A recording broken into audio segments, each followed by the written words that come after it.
महज आंकड़ों का गणित है बुढ़ापा। बुढ़ापे को लेकर मनुष्य सदा से ही व्यथित रहा है।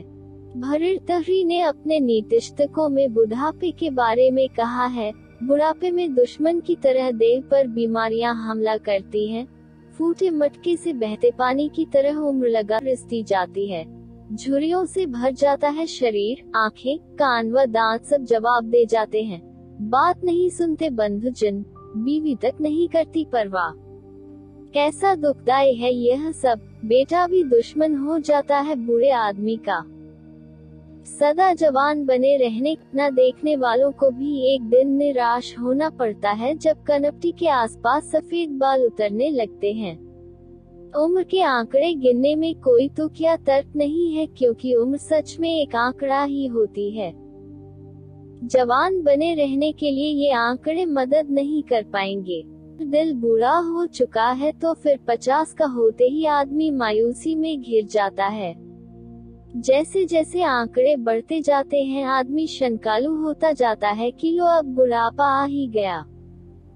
आंकड़ों के गणित में उलझने से बचने के लिए यह जरूरी है कि हमारी रुचि विद्यापूर्ण हो और हमारा कार्य क्षेत्र का दायरा व्यापक और उत्साह भरा हो। हम में सीखने की ललक बनी रहे। फिर आपस में बैठकर हम अपनी उम्र के आंकड़े नहीं गिनेंगे कि हम इतने बरस बिता चुके हैं। उम्र के हर पड़ाव पर हम बूढ़े होते जाते हैं। वृद्धावस्था में हमें कुछ खतरों के प्रति सावधान रहना सीखना होगा। बीती बातों पर अफसोस प्रकट करते रहने से सचमुच किसी का फायदा नहीं होने वाला। आगे आने वाले समय पर अपना ध्यान लगाएं। हम हर समय यही अफसोस जताते रहते हैं कि हमारे जमाने में ऐसा होता था। जमाना किसी से पूछकर नहीं बदलता।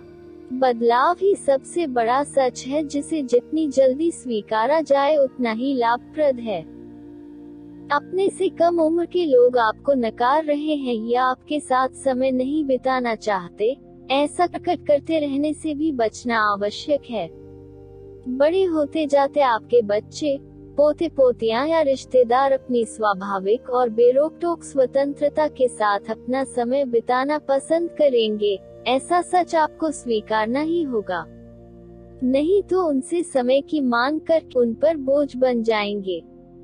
मगर अपने लोगों में रुचि लेना बंद नहीं कर देना चाहिए। उनके बारे में चिंता के वृत्तों को घटाते चले जाने में ही समझदारी है। उनकी उतनी ही फिक्र करें जितनी आपको पच जाए और उन्हें भी बुरा न लगे।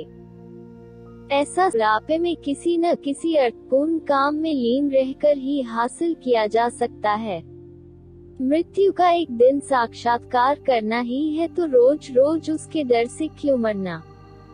जवानी में मरने से डरना तो समझ में आता है कि चलो कितना काम बकाया है, अभी कुछ देखा नहीं है, मगर बुढ़ापे में तो हम जीवन के सच के करीब होते हैं।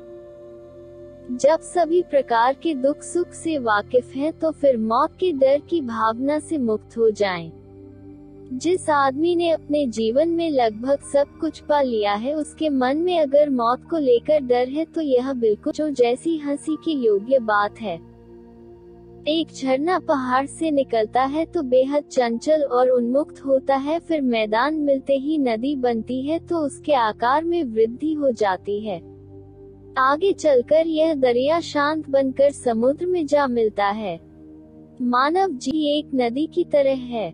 बचपन में बच्चा एक निर्मल झरने की तरह बेपरवाह और उन्मुक्त होता है। युवा होते ही नदी के आकार की तरह उसके दायरे बढ़ते हैं और फिर बुढ़ापे में शांत दरिया सरीखा व अंत में समय के समुद्र में विलीन हो जाता है।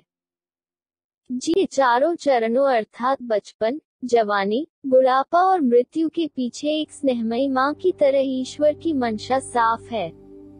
माँ बच्चे को पालती है, खाना खिलाती है और शाम को उसे खेलने बाहर भेज देती है।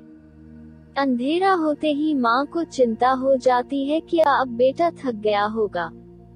वह उसे घर लाने के लिए व्याकुल हो जाती है। ऐसे ही मनुष्य को जीवन भर ईश्वर हजारों खेलों में उलझाता है और जब वह बुढ़ापे में थक जाता है तो विश्राम के लिए अपने पास बुला लेता है। उन लोगों का बुढ़ापा सुखमय होता है उन्हें अपने लिए रुचिपूर्ण काम ढूंढ लिया है और जो अपने लिए आश्वस्त हो जाते हैं कि उनसे जो बन पड़ा उन्होंने कर लिया और जो काम शेष बच गया है वह आने वाली पीढ़ी पूरा करेगी।